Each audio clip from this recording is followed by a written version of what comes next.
Não? Tá. Então tá. Oi, gente. Oi. Que bom que estamos... Oi! Que bom que estamos aqui hoje. Hoje a gente tem Preto Velho, né? Preto Velho eu gosto muito. Gosto muito de Preto Velho. Inclusive essa casa, Instituto Universalista Pai Benedito, é regente de Preto Velho. Essa casa começou numa época em que se tinha vergonha de pedir Pix. Não existia Pix, inclusive. Tinha vergonha de pedir dinheiro. Agora a Nath pediu muito bem o dinheiro. Mas a partir do momento que a gente abriu a boca e pediu ajuda da comunidade, deu uma boa aumentada aqui. A gente tem que aumentar muito mais, mas se precisar a gente vai trocar de lugar. Mas eu estava ali, a Nath estava falando, eu estava lembrando de quando a gente começou, eu e minha mãe, Dona Rose. Quem é que conheceu Dona Rose? Poucos conheceram a Dona Rose. Dona Rose já foi para Aruanda, né? Maravilhosa. E a gente começou nesse cantinho aqui, ó. Esse cantinho aqui. Aqui tudo era casa. E a gente atendia ali, só eu e ela, naquele cantinho. Há muito tempo atrás. Muito tempo atrás. E naquela época se colocava a própria Umbanda como caridade. E a Umbanda ainda é caridade. Tanto que a Nath enfatizou aqui que quem não fizer doação vai receber a mesma coisa que quem fez doação. Ou seja, o dinheiro não é para fazer uma troca do que você vai receber. Você vai receber o que a espiritualidade solicita para você receber. Ponto. Não é obrigado a doar, ponto. Temos que sempre lembrar disso. Senão a gente vê acontecer coisas que não precisa. E às vezes parte da própria assistência. Algumas coisas que não entenderam o que foi dito. Diz, não, eu vou ter que doar, senão eu não vou receber o passe do Preto Velho. Bobagem. Não quer doar, não tem problema nenhum, não precisa doar. Tá tudo certo, a gente se vira. Né? A gente se vira. Mas... Hã? Pensou isso? Pessoal, desculpa. Ah, tá. E muitas vezes quem está na assistência passou por muitos outros lugares. E nesses muitos outros lugares, cada lugar trouxe uma forma de ver a tal Umbanda. E a Umbanda nasceu dessa forma mesmo. A Umbanda não nasceu para ser engessada. A Umbanda não nasceu para... É assim que é o certo e pronto. A Umbanda nasceu para que cada um fosse percebendo aonde faz bem. Você vem aqui... Hoje é dia de sessão de Umbanda, mas a gente é universalista. Outros dias tem um monte de coisa, né? Que acontece. Você veio aqui, se sentiu bem aqui? Segue firme. Ah, mas eu fui lá no Instituto Pai Benedito, esses tempos eu ouvi isso. Eu fui lá no Instituto de vocês e dia de guardiões, que é Exu e Pombagira que chama lá fora, a gente chama de guardião aqui. Dia de guardião tá todo mundo de branco. Dia de cigano tá todo mundo de branco. Dia de preto velho tá todo mundo de branco. Por quê? Porque o nosso formato aqui, a gente não enfatiza no visual a conexão com os mentores. Tem lugares que enfatizam assim, não estou dizendo que é errado, mas o nosso certo aqui é esse. A gente não enfatiza no visual, a gente enfatiza no que vai trazer de resultado. Né? O que a gente pede é resultado, que a pessoa entre aqui, se entregue para o que está acontecendo e sinta alguma coisa mudar. Nem sempre as mudanças vão ser como o nosso ego quer. Nosso ego é a personalidade que nós estamos nessa encarnação. Nem sempre as mudanças serão assim. Mas quando a gente tem fé, quando a gente quer realmente mudar alguma coisa na vida, o que vai acontecer não é só aqui dentro. O que vai acontecer na vida lá fora, aos pouquinhos a gente abrindo a percepção. A gente tendo a noção de que as situações lá na vida estão mudando um pouquinho. Só que às vezes a gente se soca num buraco. Eu já me soquei em alguns buracos na vida. Já se socaram em buraco? Buraco emocional? A gente se soca num buraco que até quando as coisas mudaram um pouquinho, a gente não percebe que mudaram. Ah, mudou algo na relação com a minha mãe, eu não percebi. Mudou algo na relação com o meu colega de trabalho, eu não percebi. E sempre tem alguma mudança. É só a gente sair daqui com fé. Fé diretamente a Deus. Tá? De que se você veio aqui buscar, você vai receber. E isso em qualquer lugar que você for de coração aberto, você vai receber. Não do jeito que você quer, mas do jeito que você precisa. Então se pergunte hoje, que jeito eu preciso? Qual é o formato que eu preciso para fazer a minha vida dar a mudança que eu gostaria? O que eu preciso aqui dentro? Tem uma coisa que se chama livre-arbítrio. Tudo aquilo que a gente quer quebrar o livre-arbítrio das outras pessoas que estão à nossa volta, normalmente não acontece. Ou acontece e depois dá problema. Eu gostaria muito que o meu marido mudasse. Aí você vem mentalizando aqui que o marido mude. Você que veio, você que está recebendo passe, você que está fazendo suas mudanças e bota na cabeça o tempo todo que o marido é que tem que mudar. Quem é que veio? Não é você? Não sou eu? Quem é que tem que mudar? Quem veio? Eu quero que o meu filho mude, eu quero que a minha vizinha mude, eu quero que o meu colega de trabalho mude, eu quero que as pessoas mudem. Isso aí é quebra do livre-arbítrio. Isso a gente já vê no mundo lá fora. Né? A gente pode convidar as pessoas. Quem é que já convidou o marido? Ali, ó, tem uns maridos que vieram. Né, marido? E tá adorando de vir. Até nos ajuda às vezes a lembrar de umas coisas. Se você convida a pessoa e a pessoa vem, aí a pessoa está apta a mudar para as coisas dela. Ainda não é do seu jeito. Sempre que a gente tentar quebrar o livre-arbítrio de alguém, a gente está saindo do amor. Sabiam disso ou não? Quebrar o livre-arbítrio. A gente está saindo do amor naquele momento. Eu gostaria de mudar meu filho, eu gostaria de mudar meu amigo, minha amiga. Eu estou quebrando o livre-arbítrio daquela pessoa. Só que isso é um trabalho interno profundo que a gente tem que escolher fazer quando a gente quer deixar a pessoa ser do jeito dela. Não estou dizendo que a gente não possa falar com essa pessoa, conversar com essa pessoa, dialogar, dizer, tal situação no caminho não está fazendo bem para nós dois. Quem sabe a gente começa a mudar juntos. O dialogar é muito importante para que os dois vá ajustando. Mas quando você vai numa casa espiritualista mentalizando que quem não veio mude, você está fazendo magia ruim. Sabia disso? As magias que dizem magia negra, eu não chamo de magia negra, porque a magia negra nada mais é do que os negros antigos que faziam magia. Então não significa que seja boa ou ruim, é só magia negra. Mas a magia ruim ou boa, a boa é aquela em que a gente está buscando a magia para se libertar, para crescer, para ajudar as pessoas a se libertarem, para trazer a busca, para chegar até aquele amor que muitas vezes Jesus nos ensinou. A magia ruim é aquela que a gente quer prender pessoas. É aquela que a gente quer mudar a forma que as pessoas pensam. Isso é magia ruim. E não precisa ser uma bandejinha para fazer isso. Queria contar para vocês isso. Sabe bandejinha que a gente vê nas esquinas? Já fez essas aí? Tu tem cara, sei, velho. Tu tem cara. Tem outros com cara aí que eu não vou apontar. Eu e ela somos amigos. Aí pudemos. Mas aquelas bandejinhas, galo morto na esquina, umas velas, já viram isso? Já viram, né? Todo mundo passa em esquina. Aquilo lá é uma forma de fazer magia. Só que a grande magia está aqui, ó. Quando você mentalizou de pegar a bandejinha para fazer alguém se ferrar, quando você mentalizou de acender umas velhinhas para fazer o fulano lhe amar, quem é que já fez isso? Não quero confessar, né? Quem pegou o melzinho na maçã, hein? Vocês acham que eu não conheço melzinho na maçã? Quando a gente está fazendo isso, a nossa mente já está fazendo antes disso acontecer. Só que quando você prende alguém do seu lado, sabe o que vai acontecer? Problemas enormes ali na frente. Sempre que nós estamos usando a nossa energia para prender alguém, pensa assim agora comigo. Vou dar um exemplo para mim continuar esse assunto. Está muito desconfortável esse assunto ou posso continuar?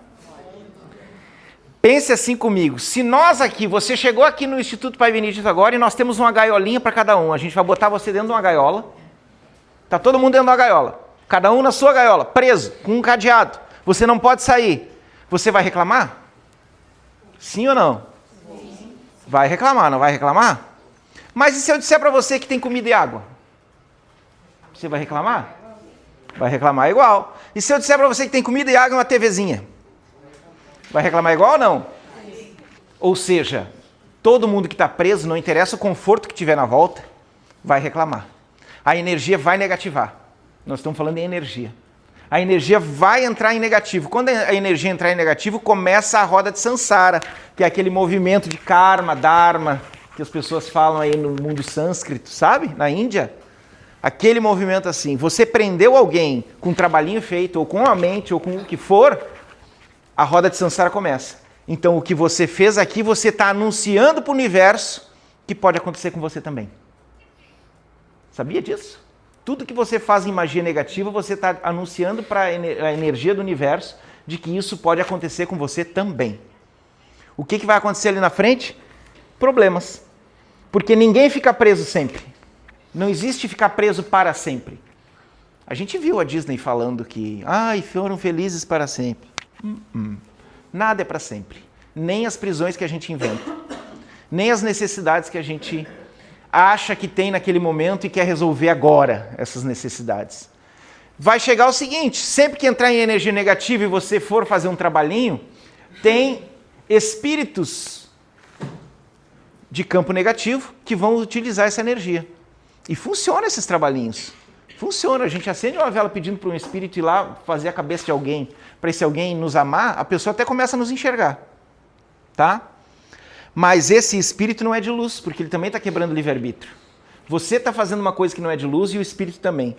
O retorno disso significa o quê? Esse espírito sempre vai lhe cobrar o alimento que ele usou naquele momento. Tem espírito que usa o alimento da galinha, tem espírito que usa do boi, tem espírito que usa o alimento de você mesmo. Quando você acendeu só a vela, está usando a sua energia. Aí vai sentir um cansaço semana que vem, esse cansaço começa a aumentar, começa a acelerar os pensamentos, começa a ter pensamento negativo do nada. Alguém está lhe sugando naquele momento. Ou seja, você declarou para o universo que o que você está fazendo de prender alguém pode acontecer com você e aí está autorizado. Esse espírito lhe prende também.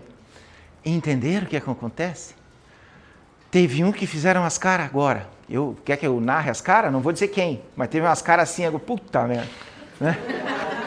Agora eu já fiz, o que eu faço com isso? Isso dá para limpar com os pretos velhos, com os guardiões, isso dá para limpar, dá para modificar. Mas, se você limpar e você botar na cabeça que, não, eu fiz, aí me prendi, agora me limpei lá, eu posso fazer de novo para me limpar de novo, só vai piorar. Vai chegar um momento em que os pretos velhos vão dizer assim, agora não vai dar. Agora, né? Agora vai ter que se virar com isso. Compreenderam a gravidade da coisa quando a gente se enfia nesses buraquinhos? Então lembre-se sempre assim, o que eu estou fazendo na minha reza, o que eu estou fazendo na minha vela, o que eu estou fazendo no que eu for fazer, eu estou quebrando o livre-arbítrio de alguém ou não? Tá? Sempre se pergunte isso. Para que você possa ter uma vida mais tranquila. E sempre que você estiver no meio disso, vai ter alguém que vai tentar lhe provar. Lhe provar de que forma? O Luciano está explicando tudo isso hoje, não está? Aí você vai lá na mãe Mariazinha não sei do que só trabalha com isso. Primeira coisa que ela vai falar quando virar uma carta ou um búzio, você está perdendo seu grande amor. Aqui, perdendo seu grande amor, nós temos que fazer um trabalho para você não perder ele, usando seus medos. Ou nunca passaram por isso? Estou falando bobagem? Não. Já passaram por isso alguns aqui. Não fizeram nem se mexeram agora. O pessoal lá da rua nem sabe, que nem se mexeram agora que eu falei isso. Não, eu não, ele não vai ver que fui eu. Não interessa, porque eu já fiz. Estou falando de mim, eu já experimentei isso, eu não estou botando só uma teoria. Né? Experimentei fazer esse negócio. A pessoa que eu fiz esse negócio quando eu era muito novo e teve uma mãe de santo que não seguia a ética, vamos fazer um trabalhinho para ela ficar contigo, vamos. Ela ficou comigo, a moça. Linda, linda, linda. Lembro o nome dela, lembro a fisionomia dela até hoje. Ficou 15 dias comigo. Mas ficou, não ficou? Ficou. Se você soubesse que pessoa é e você fosse lá para perguntar para a pessoa o que ela acha de mim hoje, isso na época eu tinha 20 anos. Hoje eu tenho 51. Parece 50 e meio, mas eu tenho 51. Né?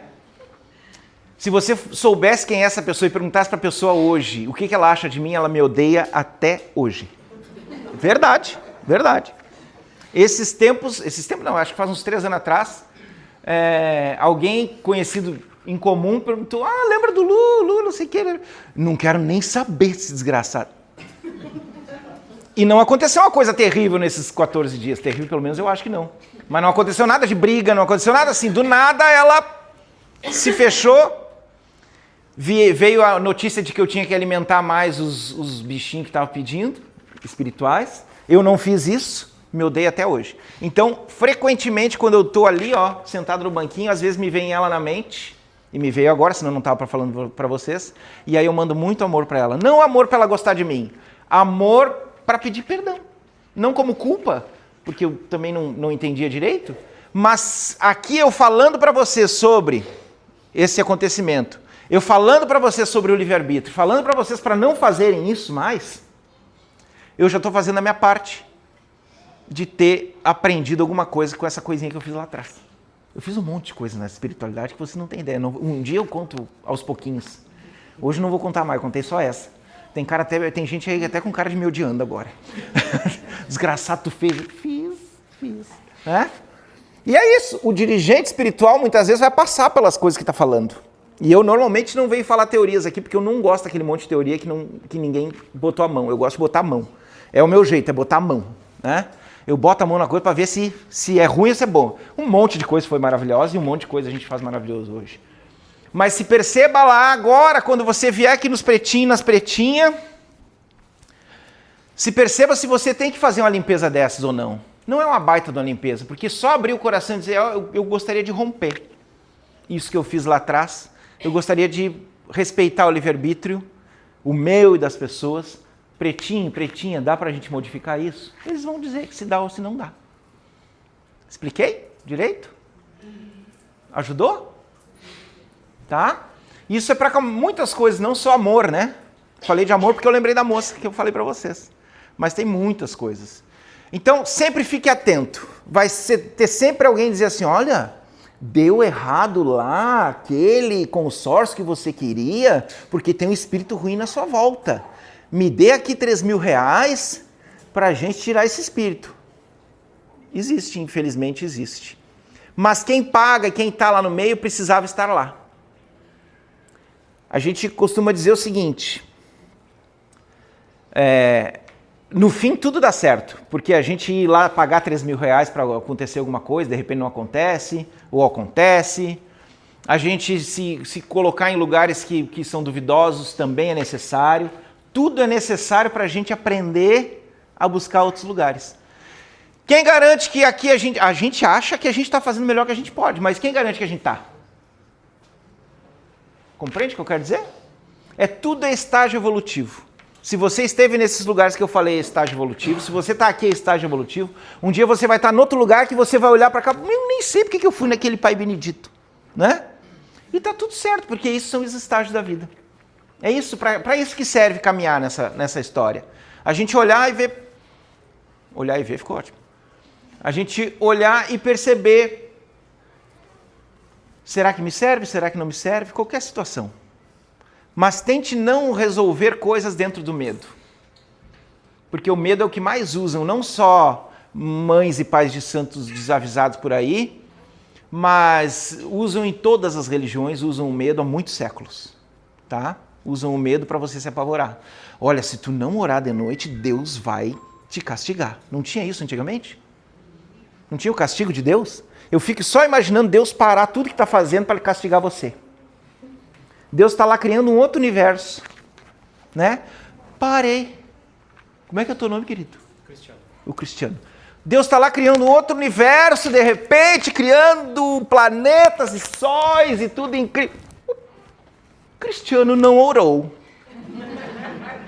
Agora eu percebi que o Cristiano não orou. Eu vou ter que arranjar um castigo para esse Cristiano.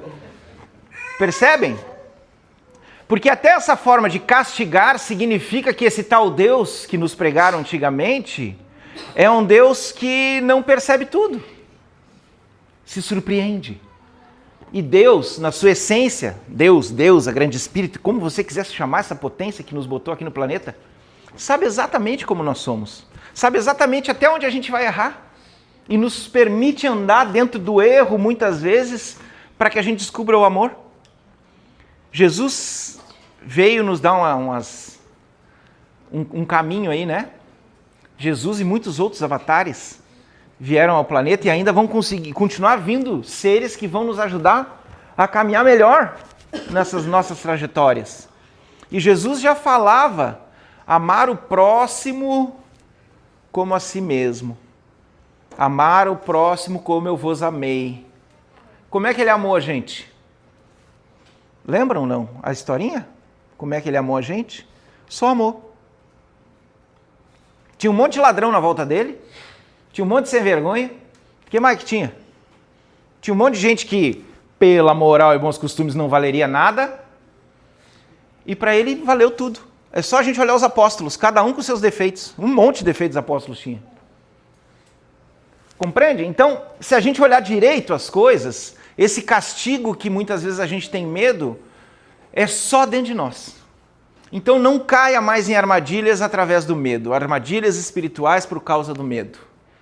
Tá? Ah, mas Lu, do nada o meu marido mudou mesmo. Não tem aí um balãozinho pensando isso? Tem, que eu estou vendo aqui. Né? Do nada meu marido mudou de verdade, do nada ele estava de um jeito e mudou para outro. Campo mediúnico aberto, dá para fazer limpeza disso. Limpeza disso, a gente vai num lugar, que aqui é um dos lugares, e a gente vai comentar ali, meu marido está muito diferente, né? Meu filho está muito diferente, o que está acontecendo? Vai ser feita uma limpeza do campo espiritual só, sem querer mudar o jeito dele. Porque se a essência de alguém é de um jeito, e ela mudou, a pessoa, quando limpa o campo espiritual, vai voltar para a sua essência. Se não mudar, é porque a essência da pessoa é o que veio depois. Expliquei direito isso aí? Se eu sou sempre bonzinho, vou explicar melhor. Eu sou sempre bonzinho. Eu não sou sempre bonzinho, estou fazendo só um exemplo. Eu sou sempre bonzinho, sempre bonzinho, sempre bonzinho, sempre bonzinho. E do nada eu começo a ser malzinho.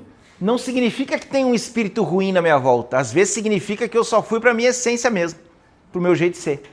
Eu estava tentando ser bonzinho porque a criação disse que eu tinha que ser bonzinho, a sociedade disse que eu tinha que ser bonzinho, e às vezes para ir para o equilíbrio a gente tem que ir lá para o outro polo, o polo mais difícil. Tá bom? E às vezes é mediunidade mesmo. Às vezes as pessoas estão com a mediunidade aberta e estão sentindo o campo de todo mundo. Aqui tem uns médiums aí no meio, tem uma média que não está trabalhando, por que não está trabalhando, louca? Né? Então, às vezes a mediunidade faz com que, e a mediunidade é mediar o espiritual e o físico, a mediunidade faz com que a gente sinta um monte de coisa que está na volta. E que nem é nosso às vezes. Eu não podia ir para a fila de banco quando eu tinha 15 anos de idade. Eu trabalhava na Habitasul, alguém conheceu a Habitasul? Conheceram? Alguém conheceu a Habitasul? Teve uma outra palestra que eu falei, ninguém mexeu a cabeça. Ué, não conheceram, né? Trabalhava de office boy na Habitasul, nem existe mais office boy hoje em dia, né? E naquela época tinha fila de banco. Nossa, vocês não sabem que eu passava naquelas filas de banco. Não só a dificuldade toda que era mesmo, filas enormes de banco, mas eu tonteava, eu passava mal, às vezes eu tinha que me acocar, porque estava muito ruim, eu não sabia o que eu estava sentindo e sentia um monte de coisa. Mediunidade abrindo com 15 anos de idade, né? Ela já começou aos 12, só que aos 15 eu fui para o grande público do mundo lá fora, e aí foi mais difícil. E isso pode acontecer com nós aí na vida. Às vezes sentir uma dor de cabeça, às vezes sentir um pensamento que não é nosso, às vezes alguma coisa mais pesada. A gente vindo aqui, a gente estabiliza isso, a gente vindo em outros lugares que buscam essa estabilidade vai nos estabilizar isso, vindo no desenvolvimento mediúnico que nós vamos ter agora segunda-feira também ajuda, tá? Trabalhar na mediunidade, seja aqui, seja no Centro Espírita. O Centro Espírita, ele ensina bastante sobre mediunidade. Aqui a gente tenta ensinar o máximo que dá. Mas lá tem as obras de Kardec, né? As 5 obras básicas maravilhosas que nos ensinam um monte de coisa. Infelizmente, ainda não misturaram totalmente as coisas. Eu torço que tudo se misture. O estudo e a prática, o estudo e a prática, o estudo e a prática, para que a gente possa fazer o melhor que der. Então hoje, por favor, se tem medo morando aí dentro, medo de perder alguém, medo de doença, medo de ficar sem dinheiro, o que mais que eu estou enxergando daqui? Medo dos trabalhinhos que a gente fez no passado. O medo que for aí dentro, vai ali nos pretinhos, nas pretinhas e se entrega só. Entrega esse medo, não preciso mais. Não que a gente nunca mais vai sentir medo, porque isso é do ser humano. Mas não precisa carregar o medo o tempo todo. Tem gente com medo de morrer o tempo todo e não está nem na hora de morrer. Sabe que tem hora para morrer e nascer? Ninguém morre Morre, que eu digo, o corpo físico de sair desse planeta, e ninguém nasce sem a permissão de Deus. O que a gente está querendo que o medo fale mais alto que Deus? Muitas vezes a gente deixa o medo falar mais alto que Deus. Tentando controlar tudo, né? Ah, me deu uma tonturinha agora. A tonturinha deve ser um AVC. Que vai dar agora. É a gente tentando... É o medo. Toda pessoa medrosa é controladora, ou toda pessoa controladora é medrosa. Ou seja, todos nós temos o medo passeando dentro da gente em algum momento. Mas se a gente consegue aliviar um pouquinho, melhor. Vou pedir para você entregar os medos hoje. Pode ser? Vão aparecer outros depois, que é nosso.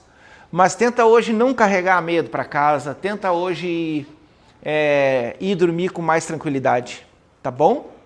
Os pretos e pretas velhas estão aí para nos auxiliar nisso.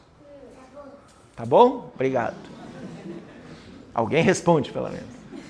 Tá, meus amores, tenham um lindo trabalho, tenta manter o máximo de silêncio e será muito maravilhoso.